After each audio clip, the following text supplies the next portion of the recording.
everybody. Welcome to the WhatCulture Gaming Podcast. I'm your host, Scott Tilford, joined by Josh Brown. Hello. And Ash Millman. Hello. For the very last time, Ash Millman, but all those details will come clear the more people follow you along on social media and Ting. And for now, we're just going to talk about PS5 stuff, because that's the warm blanket potentially coming in the future that might make 2020 all right in the end. You never know. And we just thought we'd break down all the most anticipated games. I've kind of done them in slightly most anticipated order, starting with God of War 2, also known as God of War Ragnarok, the thing that they sort of ended their latest showcase with. And then they were like, oh, it's one more teaser, but it's literally the most teaser-ass teaser they could have teased. Like, it's a logo and nothing else. I feel teased. I'm so excited for it. My mouth, the whole time I was like, oh, what's that noise? And then my mouth just went like, oh, and then I was like, and like my jaw like unhinged like a giant snake, and I sit around the floor with excitement. I turned into your Wangder, like I was like, oh, I am the world serpent, and it's happening. I was so excited for God. I thought they would do something a little bit more than just the logo, but like that's very Metroid Prime 4 style, just sort of like, we know this is coming. I did freak out at it being 2021, because that means it's only a 3-year turnaround between the first and the second one. Josh, what's your thoughts? Did it blow you away?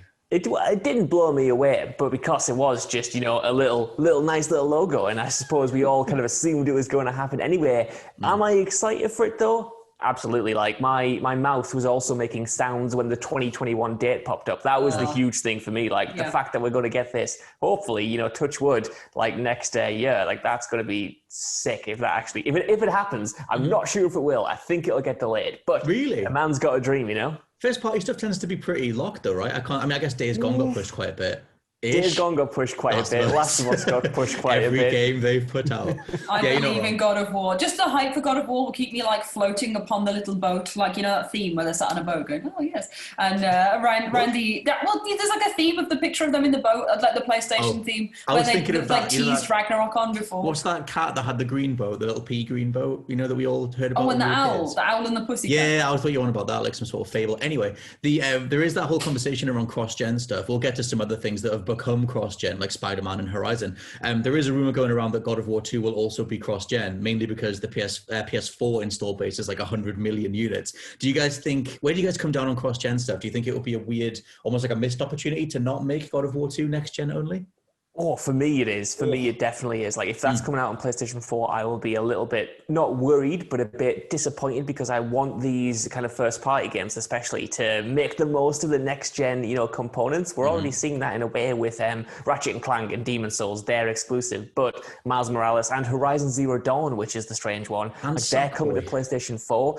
At launch, like when we're coming up to November, I can see the lines being blurred a little bit, having some first party still remain on the prior console. But when we get like a year in or 2 years in, if they're still coming to PlayStation 4 then, that's a strange move, because they just did not do that at all for the PlayStation 4 generation. Like everything after launch, first party wise, was just focusing on the new console and helping sell that console. So if we don't do it for God of War, I'll be like, I would just be picturing in my mind a potential God of War Ragnarok that would make the most of the SSD being able to jump between realms at like instantly and stuff like that. Could be sick, and I hope they are able to fulfill that potential. It feels like that's the stuff they've been teasing as well, like all the one camera, one connected shot thing that apparently Bollock's been trying to get off the ground for a while. And I was going to say they pulled it off like 99% in God of War, but then you still have to go to that realm between realms to load somewhere else. So I guess if they had the SSD, they could make it completely seamless. Is that what you were going to say, Ash?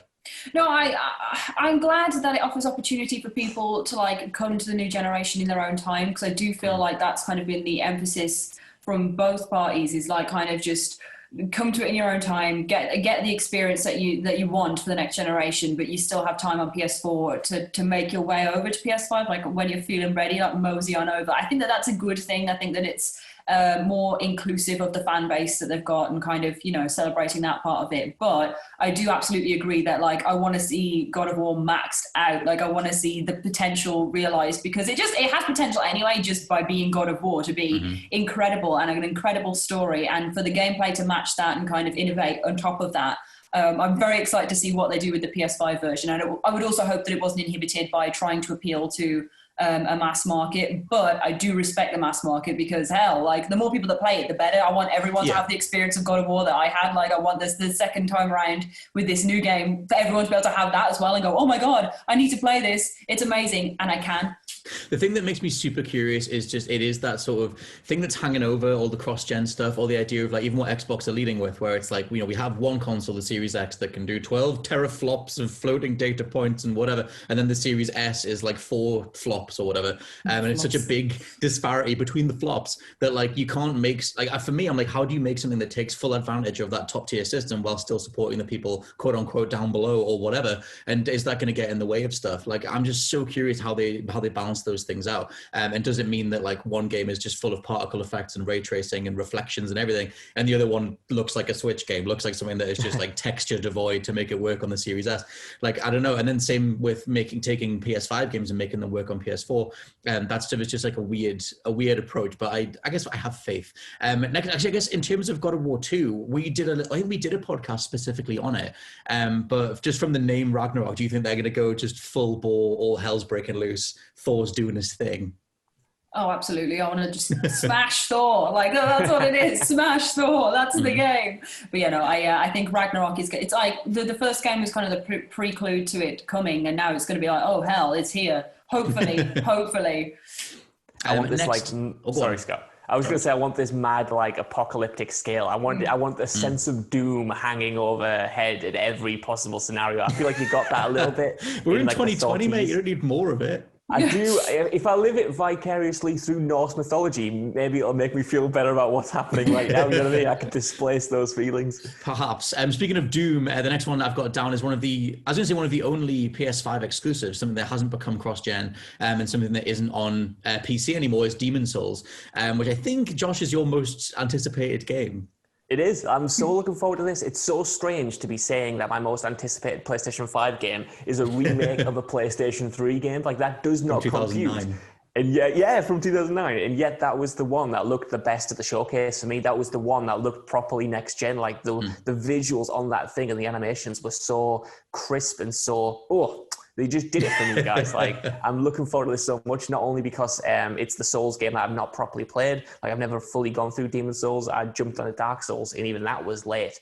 And I'm just excited to experience this kind of like rebuilt, and to make the most of the PlayStation 5, to have that at a launch day. Like, that's the one I'm definitely buying. I'm definitely going to get that. And I'm definitely going to get like Spider-Man as my two big PlayStation games. And hopefully, you know, because that is exclusive to the PlayStation 5, it does make the most of it. Like, we get our first glimpse of what the next gen could be without any of those potential limitations of trying to make it for a bunch of different versions and a bunch of different systems. Well, they showed the warping thing, that there's one bit where they do like warps from one place to another and it's instant. So assumedly that is just SSD style. Everything just loads right in, the levels right there. So I like the idea of that. Ash, mate, as a humongous Souls fan, are you going to be getting this as well? Oh yeah, someone who has vocally spoken about her love of the Souls series many times over the years.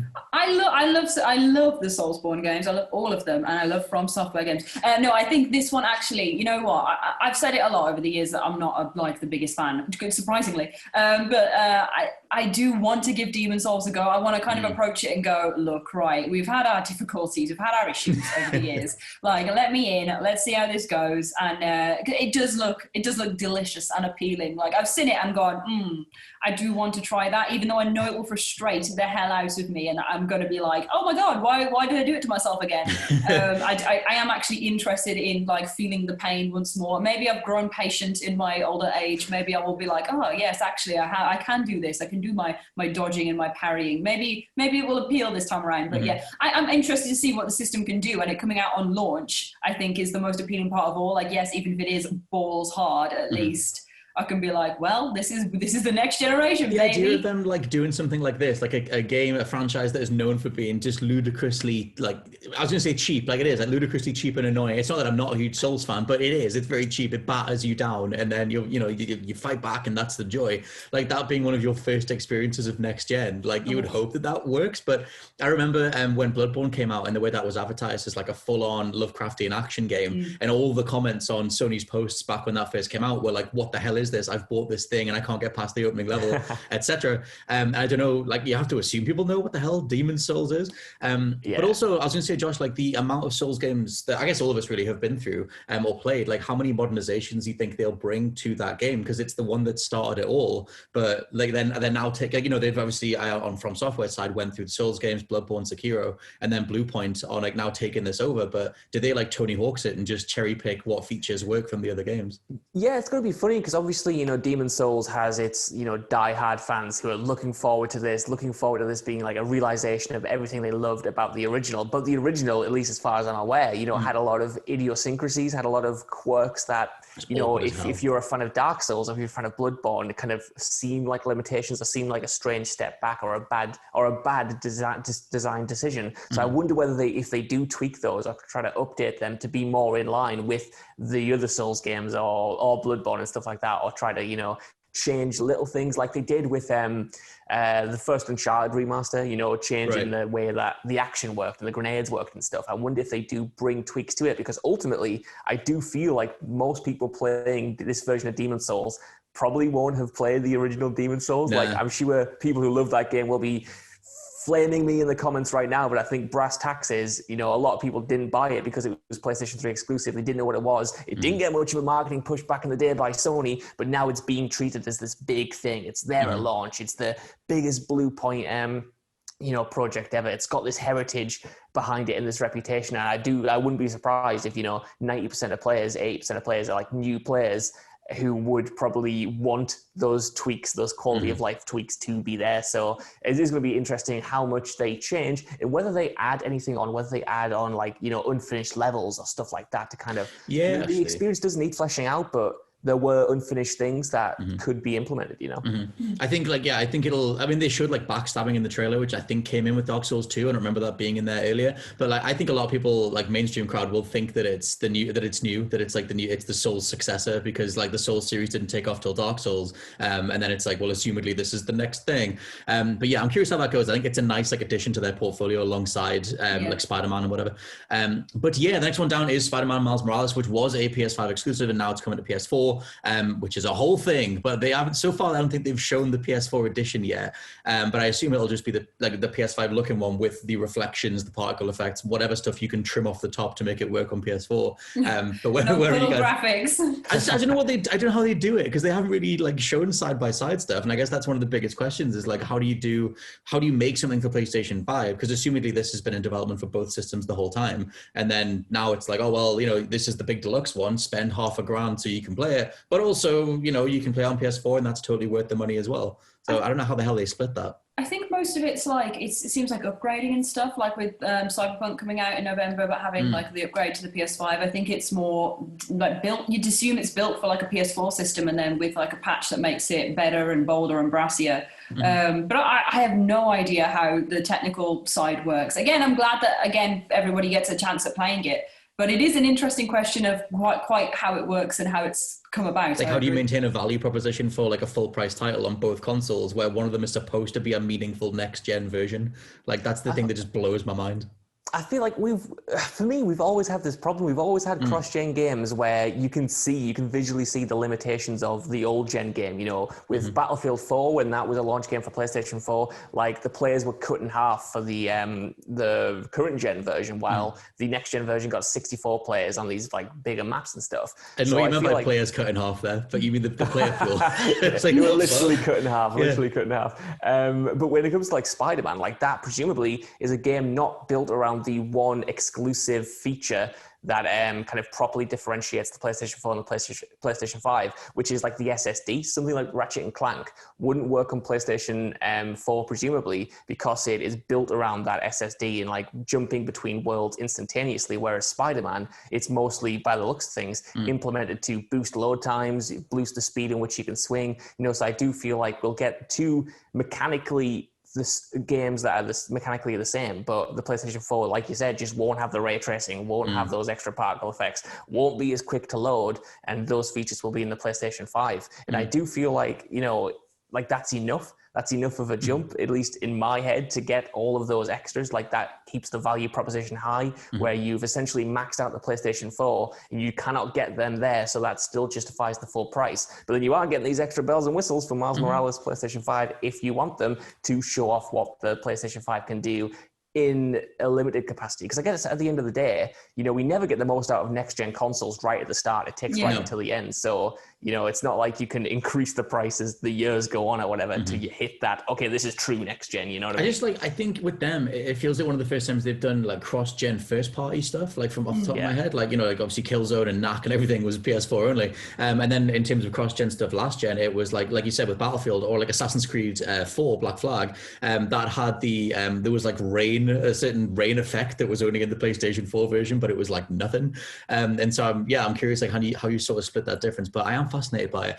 The other game that went cross-compatible is Horizon Forbidden West, which I think was a bigger blow to a lot of people online because it looked so gorgeous and everything that they've shown so far, and assuming that's running on PS5. So regardless of repeating ourselves, I guess, for how do they make that work on PS4, let's just talk about that game in general. Ash, you were a massive fan of Horizon Zero Dawn. All the stuff, I just love all of the exclusives from this generation. Like, all of them are amazing. They've really knocked out the park. And like Forbidden West, I'm just excited. Like, I don't have any more words than it looks really good. It looks incredibly pretty. I want to see what Aloy is up to. I want to go back to that world of mechanical nature and just have a nice time because it looks fantastic. And like, I'm still popping from like the Legolas reference in the trailer from like, when she's like pulling a bow and like the Oliphant thing, bionic things. Just love it. I just live, laugh, love it. I'm just ready for West. I'm so ready. Do you think they'll like change that much about the combat? Because it's weird, right? Because like obviously that game came out in like 2017, right? Yeah, 2017, same year as Breath of the Wild, and it was like one of my games of the year, and I thought it was phenomenal. I still love the world and the characters and everything else, but I went back to it because I thought I'd play back through it before Forbidden West, and that game's combat I didn't think it held up like at all. And I remember at the time some people saying that, and I was like, no, it's crazy, it's amazing, it's beautiful, I absolutely love it. But when I went back to it, I just didn't find it to be that responsive, and like I don't know, I don't know what it is. I don't know if it is responsive. No, wrong. I think that the combat is great, but I think once you stick to a technique, then you don't need to do too much else if you know what you want to do. I think I used like the sling the whole time and just like bombed creatures, and that was it. I was like, well, there we go. But I think the choice of having like the tripwires, the bombs, arrows, everything, I think the scope for that and how that can grow in different arsenals and different effects you can put on things, and I think having more stuff that's like doesn't have weaknesses but has only ways you can attack it, sort of thing, just kind of like digging down into that and making you make the use of your arsenal a bit more, that obviously is absolutely welcome. But I do defend Horizon Zero Dawn's combat because it just felt fun. I thought like it was fun just blowing stuff up the whole time. I think it was just in a couple of spots I wanted to like experiment more. Like I like the idea of like I'm running up the side of a cliff and jumping off and coming crashing down with like a melee thing, and then I'm gonna equip this explosive arrow and fire it over here. And like when those things come together, they're great. But I don't know, there was something about returning to it where it just felt a bit off. But I can't necessarily pin that down other than just advancements in general genre stuff since then. Josh, what's your thoughts on the old Forbidden West? Well, it's funny because I've not really played Horizon since it came out. I had a steamy 50-hour love affair with Horizon at launch, but it only lasted like a week, and I haven't touched it since. So I have these fond memories of it, but I don't have that, I guess, familiarity with it that I suppose a lot of other people do. It was a rush, and it was great, and I loved it. But I'm intrigued to go back to it because I do want to play it again in time for the second one. But I'm going to be really intrigued to see if it feels as fresh as it did at the time, because at the time it was like Sony's like first big kind of like first party action RPG that they'd done in like a long time, and it kind of was this new thing for the PlayStation 4. But now we've had so many big action RPG style open world games from Sony now that I wonder whether I've kind of grown a bit familiar with that formula, or whether the other titles, even like Days Gone or even like The Last of Us with its semi-open world elements, or God of War, have kind of iterated on what Horizon Zero Dawn started to the point where I might go back and think the same as you, like, oh, this isn't... No, is what I say. I played it after I did everything else. I played it after God of War and all that sort of thing. Well, like last year, I think it was the end of last year that I like absolutely smashed through it. Whenever we did a podcast on it, because then we did like a story predictions thing, Yeah, I'm pretty sure it was last year. Obviously, we've had like Last of Us 2 and that sort of thing since then. But like from my memory in that time period, I was like, oh my God, what have I been missing out on? Like it wasn't like a disappointment. I didn't think at all. But maybe that'll be different. But it's nothing even close to anything remotely negative. It was just that idea of going back to it and thinking it would still ooh, I hate Horizon Zero Dawn. Blow you away that much as it did the first time. And I kind of just, I don't know, I was expecting this like crazy kinetic fighting system because I remembered all of these ways I was chaining stuff together. And then it was, like I said, it was a little bit clunky. The UI was a bit messy and whatever. And but like I said, I was never one of those people back in 2017 going like, oh, it's not that great. I was Johnny Defender back then. But then when I went back to it the other month, I was like, oh, I don't know. Anyway, though, something that's kind of a PS5 launch game just by default is Cyberpunk 2077 because it's out on the same day as the PS5 release date over here. Wipe you down. But the only way that it's a PS5 quote-unquote launch game is because it's backwards compatible. It's not actually the PS5 version. So we can still talk about it though because what do you call them? CDPR, their official Twitter thing, did tweet out saying like, oh, technically with the eyes emoji, we are a PS5 launch game. It'll just be coming a week after the US release date for the PS5. But yeah, Cyberpunk arriving on PlayStation 5. What's your thoughts? Hell yes. More hell yes. Ash, Scott, I need your help because I'm having a crisis at the minute. Not more negativity about good games. I can't handle it. It's not negativity. It's too much goodness, if you want to put it that way, right? Okay. So this morning, obviously, we were talking about this. Find out that it's going to be there like day and date with the release of the new consoles. Great. I can't wait to play that on the PlayStation 5. What a way to break that baby in. But at the same time, the enhancements, the next-gen enhancements aren't coming until much later. So what do I do? Do I play it now or do I wait for those next-gen enhancements to come? Because when it comes to like the next-gen versions, like I'm not going to play this game twice. So do I wait? Okay. This is why you didn't play Ori and the Will of the Wisp because you were like, oh, I'm going to wait until I get like an Xbox One X. I'm just going to wait. Do not wait and play the thing that's good. Just play the thing that's good. It'll be good. Please. Play it and then upgrade it. Don't play it again, but just like, just go into the world and go, yes, now I see. And then maybe you'll want to play it again. It's so big, you could do different pathways is the thing, because it's such a big game. You could do like your, I'm trying to think of the names of the things I know, like Nomad and the like the Corpo I mean? and whatever, Yeah, so you could do your own path one way and then go, right, now, level me up, and then go to the next one. I do have a question, JB, did you play Skyrim more than once? No. Oh, you only ever started it once? I started it, but here's the thing. I never finished it and I never got anything else out of those extra playthroughs. I just had my one main save. And then I've tried to go back to it about 10 times. I bought it on PlayStation 4 again. Josh Brown's never finished Skyrim, is that what I bet it'll come to PlayStation 5 and you can play it there. Like, it's been on every console. So. It'll be on the new Apple smartwatch by the end of the day. I've only recently started replaying games. I had the great replay year of last year when I went through like all the Metal Gear Solids, all the Gears of War. I went through The Witcher again at the start of this year. That was great. But in reality, if I'm being truthful to myself, because I do know how terrible I am, it will take me like 5 years to replay Cyberpunk. I'm not going to do it straight away. Okay, well, then Cyberpunk too. My point was going to be that if you're one of those people who's replayed Skyrim, I haven't replayed Skyrim all the way through. I finished it once and then restarted a bunch of different characters and explored that way. But that's the mentality I'm carrying into Cyberpunk, or it would be in regards to the next gen stuff. I fully intend on just hammering it when it comes out in November. And then whenever they put the next gen thing out, which I assume will be Q2 or whatever, 2021, that I'll go back to it and see what the changes are. But again, my general gut thoughts on cross-gen stuff is that they can't do that much with it because then it invalidates the other one. I just thought I've got to stop you saying gut thoughts.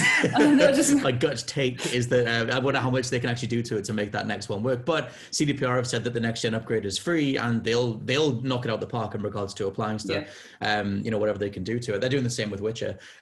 But yeah, Ashley, what are your thoughts? Just play it in November as soon as possible. Yeah, man. Get on it, get playing, get driving around my car, say hello to Johnny Keanu and get going. Just get going. I just want to dive on in. I don't think I can hold myself off for like the upgrades if there's that little wait between. I think it's mostly just get in, get playing, and then think about the enhancements afterwards.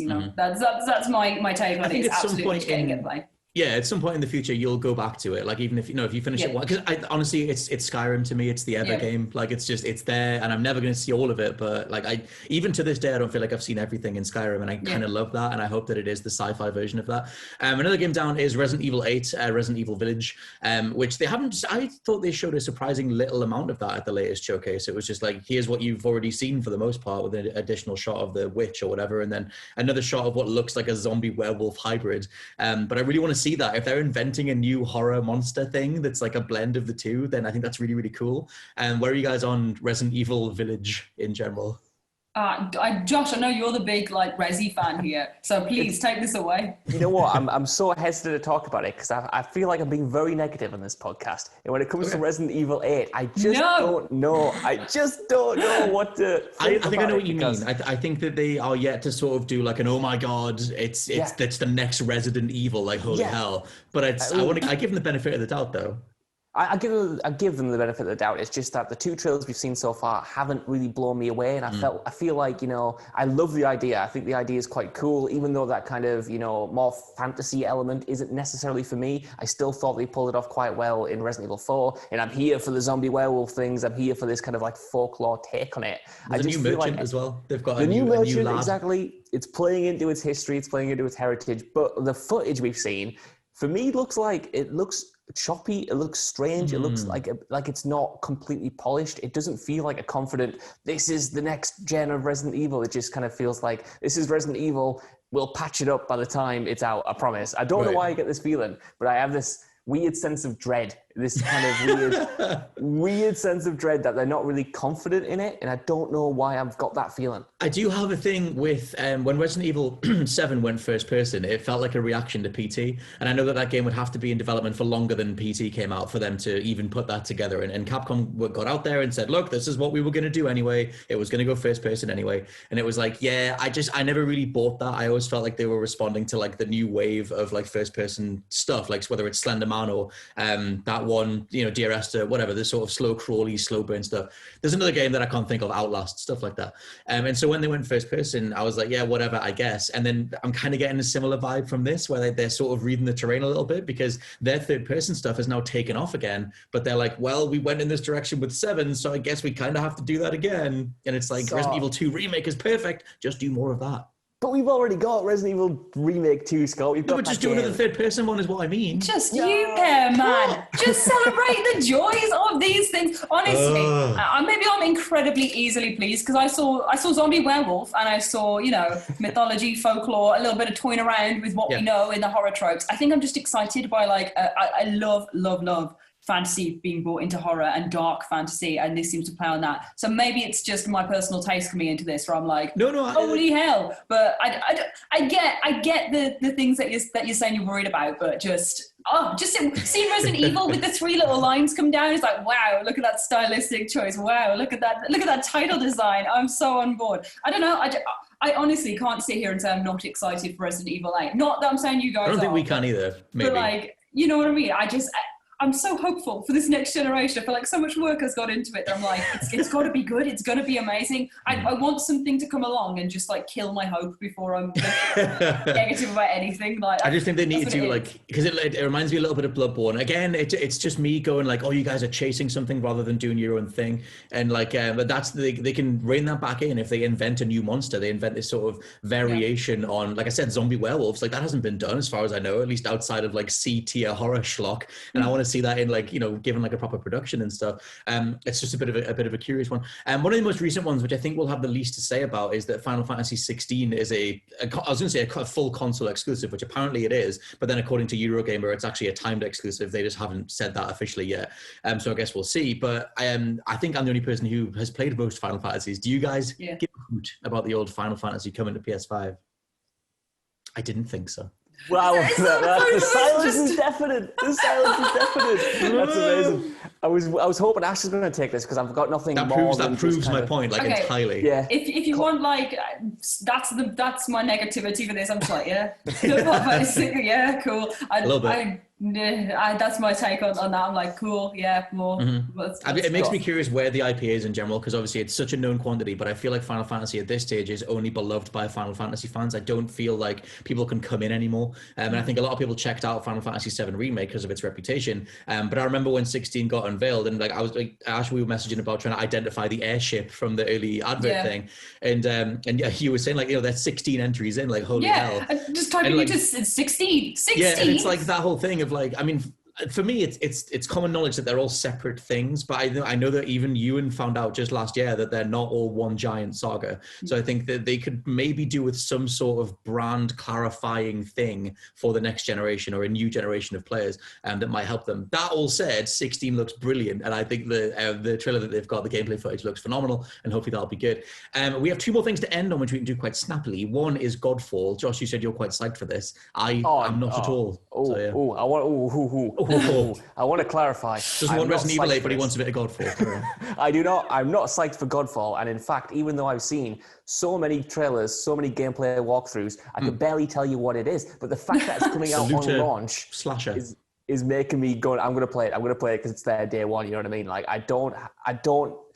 I just feel like this is a game. You were talking about chasing trends there. This feels like a game that feels like an amalgamation of everything to the point where it's almost kind of, it just blurs. Like Dark Souls, loot system. Yeah. Yeah. I think it was at the last PlayStation 5 thing, or was at one event recently where they showed the big gameplay reveal and you had one of the developers talking through, and they were explaining how blocking works, how swinging a sword works, and I'm like, where's the uniqueness? Where is the USP to this game? Because it does feel like an amalgamation of everything, and that might make for an okay time. It might make for a really pretty time, but I'm just I want it's going up against Demon Souls though, like on the same day. So like I don't want any game to like fail, but I don't know who the audience is for this, if that makes sense. I don't know anyone who are out there who's like really all in on Godfall, and I hope they do exist, and I would like to know those people because I want to be excited for it because it is coming out as an exclusive on day one. Ash, you've got a bit of positivity, or the positivity buckets that you can sort of splash around a bit. Are you a bit of a fan of the old? I've been splashed in my positivity bucket because we've been talking about all the things that I'm very excited for, and you parents are going, oh, maybe. This one, I'm also like. This one is another one that I'm like, oh, I'm glad that it's happening. I'm glad that's there for you, whoever you is. But like, I again, it's one I'll check out and be like, oh, cool. I like a bit of big chunky armor and sword play. But like, it looks fine. It needs something else to it, I think, than just being a big, shiny, loot-based Dark Souls. But then again, that collection of terms will make someone go, oh my god, I've been waiting for like a really good run-based Dark Souls or something where I can sort of chase loot and stuff. So there is that. Actually, I lied before I said 2 more games. There are now 2 more games, which we'll do quite quickly. One of them is Ratchet and Clank Rift Apart, which seems like one of the most promising things because it's actually built from the ground up for the PS5 with the SSD in mind and everything like that. And the more they show that off, the more I just want to bask in the glory of entire worlds and levels just loading instantly. I love the idea of that. I don't know where the Ratchet and Clank IP is in general in terms of like, do people get that psyched for Ratchet and Clank? I do, but I love little fairy things and everything, and Ori in the Blind Forest and whatever. Scott, confirmed furry. I love the fairies. I'm a big fan of that whole thing. So I'm looking forward to anything that looks like a Pixar movie that I can play. Where are either you guys? I guess Josh, where are you at on Ratchet and Clank and what they've shown so far? Yes, I'm like fully back. Like after the 2016 remake, reboot, reimagining thing, like I love that. Like you said, it feels like a Pixar movie. Like you can play essentially. Like it looks gorgeous, and this looks even better. And I don't know how it manages to look even better every single time. When it comes to like these more animated games, like I always feel like we hit a ceiling. I felt like we hit a ceiling with the original Ratchet and Clank, and we've just completely... In 2002. Yeah, we completely skyrocketed back then. Back then, I was like, graphics won't get better than this. Yeah. Obviously, look where we are now. Everybody thought that about 2D Mortal Kombat as well, because it was like, well, it's real. It's an actual photo that you're like moving and controlling. It can't get better than this. So it's, totally. It happens every decade. But with this new one, the most interesting thing is that it's built, like you said, from the ground up. That the fact that you're going to be jumping between these different realms, like instantaneous. Like I think that's such a cool concept, being able to jump from one distinct art style and one distinct type of level, like to the next with a radically different like aesthetic. And art design. Like, that's so cool. I love anything in horror games, right? And bear with me right now, where you are in a kind Ratchet of and room, Clank, known horror games.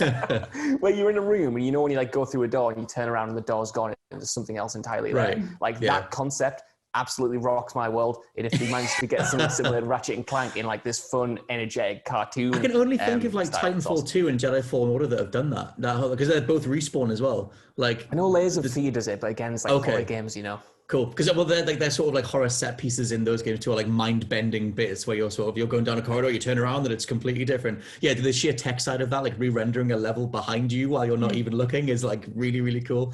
The last game we can talk about is Deathloop. Ash, you wanted to mention this, I think, before we started recording. Are you a big old fan of the arcanes? I just think it looks innovative and interesting. It's the one I see people talking about the most, like online. I see people bringing up Deathloop as something that's really caught their attention, and I think that it's worth talking about because of that. It's one of those ones that I feel like cautiously like watching from the sidelines, so I'm not sure if it's going to super duper appeal to me or if it's just an interesting concept, I'll dip in and out of. But like looking at it and like it being this big time loop on this island and figuring it out and kind of, that replayability kind of value of figuring things out and going through it and deciding exactly where everything is, and how you're going to do all of these killer, crime, assassin stuff while you're being chased down by someone else who might be multiplayer and might be not. I just think it's got so many like different things mixed in there that herald in a new generation of going, well, what the hell is this? It's well worth being like, Deathloop is on the map, on the radar. So yeah, I'm excited to see what happens with it, where it comes from. The style of it is gorgeous. It looks pretty. The way that they've advertised it's great. Yeah, like all of it. Like I'm really interested to see what it is. It's one of those ones that I'm like, I'll write a little note about that. Like, I don't mean to be Jimmy negativity again, but I'm just lost with what that game is, because I'm just like, is it a multiplayer thing? Is it more of a story-based game that has multiplayer elements? Are they dynamic? Is it Dark Souls style? Do other players drop in when you're doing something else? I don't know what that thing is.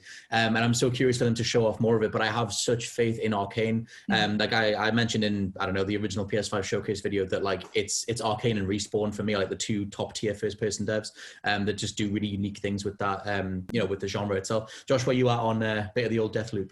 I'm so pleased you're here, Ash, right? Because I've done so many lovely videos for Scott Tilford where we've just butted heads over this game, because I'm really looking forward to it. And you are not quite sure on it, but yeah, I think the concept is so neat. And I also agree that Arcane have just been doing so many innovative and original things in the first-person shooter space that like every single time I see it, I get more confident about it. Like it just completely comes out, and I feel like it knows what it is.